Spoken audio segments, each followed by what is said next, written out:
The total cost of this week's flash flood is now expected to be more than $1 billion. And it's going to be the government and home and business owners carrying most of those costs.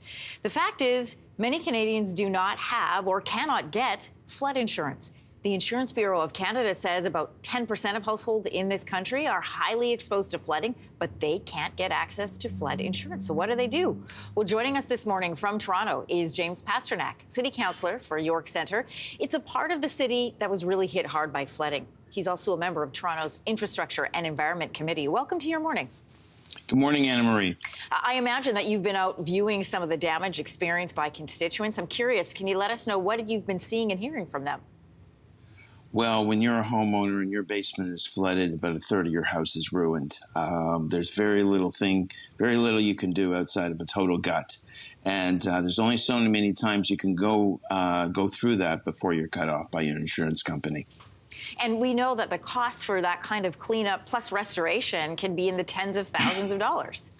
Absolutely. We have one homeowner who has had, this would be their third flood. The first two floods were claims of $80,000 and then $100,000. And when I talk to the insurance companies, the key is mitigation, mitigation, mitigation. Homeowners must do a series of things around their home to reduce the risk of flooding. We know that there are certain areas of the city, and really in lots of cities across this country, that are consistently hit harder than others. But here in the city of Toronto, I want to show you why. This map shows floodplains that cross directly through certain parts of the city of Toronto. So, Mr. Pasternak, what happens to people who don't have flood insurance but who live in these areas? Well, when it comes to the insurance, people buy insurance for their homes, and usually it's a requirement if they want to get a mortgage. What happens after that, though, is there's this very opt-in provisions of a policy, whether it's water main breaks or surface flooding or cracks. And it's expensive to do those add-ons. Some people elect to do them, some don't. If you have them and you're willing to pay, clearly you're covered. But if you elect not to, then you're at risk. Is it coming to the point now where this is happening so often that insurance companies are refusing to insure people who live in these areas, and people who have lived in these areas for decades? These are not people who have just moved into the region. Yeah, so when it comes to affordability and costs of a city, one of the hidden storm clouds, pardon the pun, in this city is the rising insurance costs in areas that are prone to flooding. And, you know, you look at the various costs of this city, insurance costs are one of the great risks. And we see it in Florida, where insurance costs are perhaps the second biggest household cost in many areas of the state because of extreme weather events. And we see that trend here.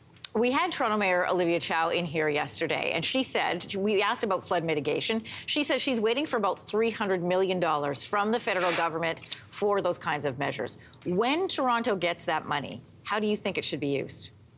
Well, clearly, I mean, Toronto Water is putting in about $1 billion a year to various infrastructure projects, including the basement flooding mitigation program and various infrastructure projects. So we're paying a lot. Then when it comes to the homeowner, they should look very strongly at investing in a sump pump, a backflow valve, and of course, disconnecting their water spouts and doing other mitigations around the house.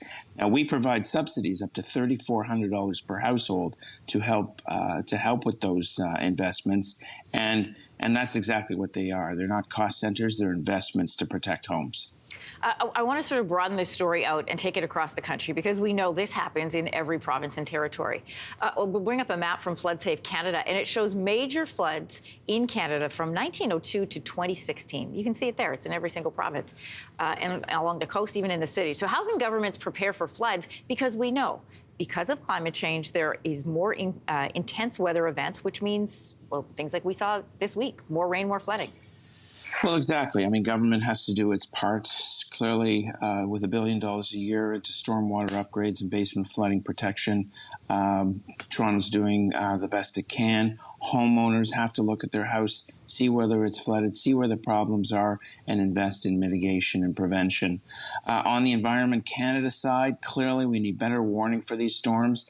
At that situation, though, you're not going to go out and buy a sump pump if one's coming in an hour. What we want is cars off the street and some of the surface transit stopped. Why the Don Valley Parkway was not stopped to prevent the lower half from being engulfing cars, I really don't know, but that's something council has to look at, and we need those emergency responses as well as the long-term game plan. What we do know is the changes don't seem to be coming fast enough, at least not keeping up with climate change. City Councillor for York Centre, James Pasternak, we appreciate you being here this morning. No, you're very welcome. Enjoy. Hey, thanks for watching. If you liked this, be sure to subscribe here, or you can check out more Your Morning videos right here.